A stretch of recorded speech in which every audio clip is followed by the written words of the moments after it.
Hello everyone, आज है 9 अगस्त और आज इस वीडियो में हम बात करने जा रहे हैं सुज़लॉन एनर्जी के बारे में। 74-75 रुपीज़ का शेयर है और फाइनली इस कंपनी ने 1 लाख करोड़ का मार्केट कैप टच कर लिया है। काफ़ी बेहतरीन तेज़ी इसने पिछले कुछ दिनों में दिखाई है। 35% की रफ्तार आई है, यहाँ पर 55 रुपये से 75 रुपये का लेवल क्रॉस करा है और शानदार तेज़ी आज इसने दिखाई है। बात करेंगे वीडियो में इसके बारे में, लेकिन उससे पहले अगर आपने अभी तक चैनल को सब्सक्राइब नहीं किया है तो प्लीज़ अभी इसे सब्सक्राइब कर लीजिए, क्योंकि आगे भी बहुत सारे वीडियोस हैं जो आपको काफ़ी ज़्यादा हेल्प करेंगे। तो तेज़ी तो यहाँ पर शानदार है, 35% की रफ्तार है, शानदार तेज़ी है। बीच में देखो 71 पे जाने के बाद 2 दिन गिरावट आई थी और ये वो 2 दिन थे जब मार्केट में भी भयंकर पैनिक आया था, मंडे को और ट्यूसडे को। लेकिन बाद में वेनसडे, थर्सडे और आज फ्राइडे 3 दिन लगातार तेज़ी आई है। 65 से 75 रुपये का लेवल क्रॉस करा है, शानदार रफ्तार यहाँ पर देखने को मिली है, अच्छी बात है। एक साल में अगर आप देखोगे तो 280-285% का ग्रोथ है, बेहतरीन रफ्तार आई है। ऑल मतलब एक साल के सबसे हाईएस्ट प्राइस पर है, 5 साल के भी सबसे हाईएस्ट प्राइस पे ये पहुंच चुका है। ऐसी तेज़ी आज से पहले कभी नहीं आई। रीज़न सिंपल सा है कि फंडामेंटली जब इंप्रूवमेंट आया तब जाहिर सी बात है शेयर में लगातार तेज़ी यहाँ पर देखने को मिली और कई सारी खबरों का भी यहाँ पर सपोर्ट रहा। जैसे कि जिस दिन खबर आई थी तभी मैंने वीडियो बनाकर कहा था, 3 दिन पहले खबर आई थी कि 76% का स्टेक खरीदने वाले हैं ये कंपनी में, और उसी के चलते तेज़ी अभी भी यहाँ पर बरकरार है। उसके अलावा मर्जर की भी अपडेट्स यहाँ पर है कि बहुत जल्दी मर्जर भी हो सकता है, ठीक है, जो कि अच्छी बात है। यहाँ पर अगर आप देखो यहाँ पर सुज़लॉन में तो भाई साहब 1 लाख करोड़ का इसका जो मार्केट कैप है वो टच हो चुका है। 37% का ग्रोथ इसने दिखाया है, जो कि काफ़ी अच्छी बात है, काफ़ी अच्छी बात है यहाँ पर। और तेज़ी डेफिनेटली पिछले एक साल में बहुत मतलब काफ़ी अच्छी रफ्तार, इवन प्रॉफिट्स में भी वो चीज़ें देखने को मिली है। 300 करोड़ से भी ज़्यादा का मुनाफा इन्होंने कमाया था अभी लास्ट जून के क्वार्टर में, जो कि अच्छी बात है। इनके रेवेन्यू भी देखोगे तो अच्छे इंक्रीज होते नजर आए, 50% का इंक्रीज इनके रेवेन्यू में भी हमें देखने को मिला था। एबिटा भी इनका बढ़ता नजर आया है। और जो रिसेंटली खबर आई थी कि 76% का जो स्टेक है वो रिनॉम एनर्जी सर्विसेज में खरीदने वाले हैं 660 करोड़ में, जिसमें से शुरुआती दौर में ये लोग 51% का स्टेक खरीदेंगे 400 करोड़ की कीमत पर, और बाकी का जो स्टेक है 25% का वो आने वाले विद इन 3 मंथ्स में वो खरीदेंगे, मतलब 18 महीने में ये अक्वायर करेंगे यहाँ पर, जो कि अच्छी बात है। 3 महीने में 51% का स्टेक अक्वायर करेंगे, बाकी का 25% का स्टेक है वो बाकी का 18 महीनों में अक्वायर कर लेंगे ये। तो ये खबर थी जिसके चलते हमें यहाँ पर तेज़ी देखने को मिली भी है, जो कि अच्छी बात है यहाँ पर। और अगर बात करी जाए तो यहाँ पर 70 रुपीज़ का लेवल भी इंपॉर्टेंट है, हालांकि वो उसने ब्रीच करा है, जो कि अच्छी बात है। सुज़लॉन अगर आप देखोगे तो leading renewable energy solution provider company in the world में 20.80 गीगावाट्स की विंड एनर्जी कैपेसिटी है, जिनमें से इंस्टॉल अक्रॉस 70 कंट्रीज में है, जिसका हेडक्वार्टर पुणे में देखने को मिल रहा है। और अगर आप देखोगे तो इंडिया के बाहर भी है इनके। अगर आप with in house research and development centre अगर आप देखो तो इन जर्मनी में है, नेदरलैंड में है, डेनमार्क में है और इंडिया में भी है। कंपनी अगर आप देखोगे तो खराब नहीं है, हालांकि खराब थी एक टाइम पर, लेकिन पिछले कुछ टाइम में काफ़ी अच्छा परफॉर्मेंस इसने दिखाया ज़रूर है, जिसके चलते तेज़ी है। जब फंडामेंटल इंप्रूवमेंट है तब यहाँ पर तेज़ी देखने को मिली। अगर आप यहाँ पर एनालिस्ट की बात माने तो यहाँ पर लक्ष्मीकांत शुक्ला जो कि टेक्निकल रिसर्च एनालिस्ट है यस सिक्योरिटीज़ के, वो यहाँ पर बुलिश है। He has a buy rating on the stock with price with target price of 80 rupees, 80 रुपये का टारगेट दिया है और स्टॉप लॉस 85 रुपये का यहाँ पर रखने की बात उन्होंने करी हुई है। Suzlon is now showing a sign to revival after the experiencing a profit booking over the past 2 days where the price decline अगर आप देखोगे तो 72 से 65 पे गया था, अभी वापस से तेज़ी यहाँ पर देखने को मिली है। और उसी लिए उनको ये कहना है कि 80 रुपये का टारगेट वो यहाँ पर अस्यूम करके चल रहे हैं 65 रुपये के स्टॉप लॉस के साथ। अगर हम जियो जीत की बात करें तो उनका जो टारगेट प्राइस है वो 73 रुपीज़ का देखने को मिल रहा है। इसके अलावा अगर आप देखोगे तो जियो जीत का ये भी कहना है कि जो इनका रेवेन्यू है, CAGR है, ROE है, एक्सपेक्टेड है यहाँ पर कि काफ़ी अच्छा रहने वाला है, और जो ऑर्डर बुक है वो भी इनकी काफ़ी स्ट्रॉन्ग देखने को मिल रही है।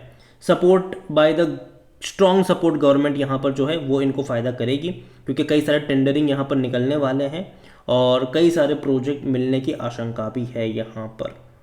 और एक और फॉरेन ब्रोकरेज फर्म है जो है मॉर्गन स्टैनली, उनकी हालांकि ओवरवेट की रेटिंग है, लेकिन टारगेट प्राइस 73.40 रुपीज़ का उनका भी देखने को मिल रहा है, जो कि अच्छी बात है, अच्छी बात है। और जिस कंपनी को जो रिनॉम को इन्होंने अभी अक्वायर करने के बारे में सोच रहे हैं, उनका अगर आप यहाँ पर असेट्स देखोगे तो 1780 मेगावाट से भी ज़्यादा का इनका विंड में है, 148 मेगावाट का सोलार में है और बाकी का 752 मेगावाट जो है वो अंडर मेंटेनेंस अक्रॉस तक इनके जो कस्टमर्स है वहाँ पर है।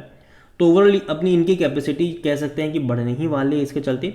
और सुजलॉन की खुद की एक होली ओन सब्सिडरी कंपनी है जो मर्ज होने वाली है सुजलॉन के साथ, जो अगेन एक बेनिफिट करेगी।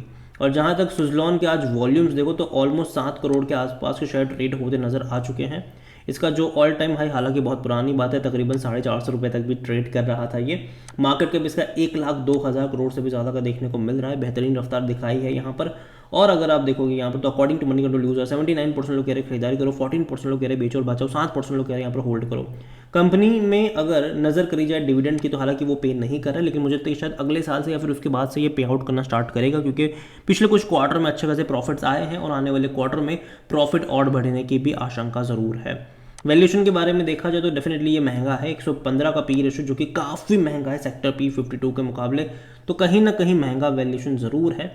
लेकिन मार्केट इसको इस चीज़ को फैक्टर करके चल रहा है कि आने वाले टाइम में जब इनके रेवेन्यू प्रॉफिट्स बढ़ेंगे, कंपनी देखो अब तक बर्बाद हो रही थी, ठीक है, कंपनी के ऊपर कई सारे कर्जे थे, ठीक है, लेकिन बाद में कंपनी ने क्या किया, कंपनी ने अपने डेट को रिस्ट्रक्चर करा, बाद में पैसा रेज करा, कर्जे को चुकाया, अभी ऑलमोस्ट डेट फ्री है, जिसके चलते ये हो रहा है कि इनका पास कई सारा पैसा बच रहा है। दूसरी तरफ ये भी है कि कई सारी जो पावर कंपनीज है वो लगातार अपनी कैपेसिटीज़ को बढ़ा रही है, स्पेसिफिकली सोलार में, स्पेसिफिकली विंड में, रिन्यूएबल्स में। तो कहीं ना कहीं उनमें एक बेनिफिशियरी ये कंपनी निकल कर आ रही है। हर कंपनी अपनी अपनी जो कैपेसिटी है उसको लगातार बढ़ाने की वजह से यहाँ पर इनको ऑर्डर्स मिल रहे हैं। और बीच में खबर भी थी कि एक बहुत बड़ा जो ग्लोबल प्लेयर था सीमेंस, वो यहाँ से एग्जिट कर चुका है, जो विंड एनर्जी में था वो। तो कहीं ना कहीं वो एक गैप पड़ेगा, तो उनको फिलफिल करने का जो काम है वो सुजलॉन और आइनॉक्स विंडे ज़रूर करेंगे। तो बेनिफिट है उनका। 67% जो एनालिस्ट है वो खरीदारी की बात करें। फिनेंशियल्स अगर हम देखें इस कंपनी की तो जैसे कि मैंने कहा अच्छे नंबर है, लास्ट क्वार्टर के 2045 करोड़ के रेवेन्यू थे, प्रॉफिट 302 करोड़ का था, बढ़ता इनका प्रॉफिट नजर आया। रेवेन्यू भी अगर पिछले साल से कंपेयर करोगे जो कि 1370 करोड़ का था, तो उसके मुकाबले रेवेन्यू में भी 50% का जंप था।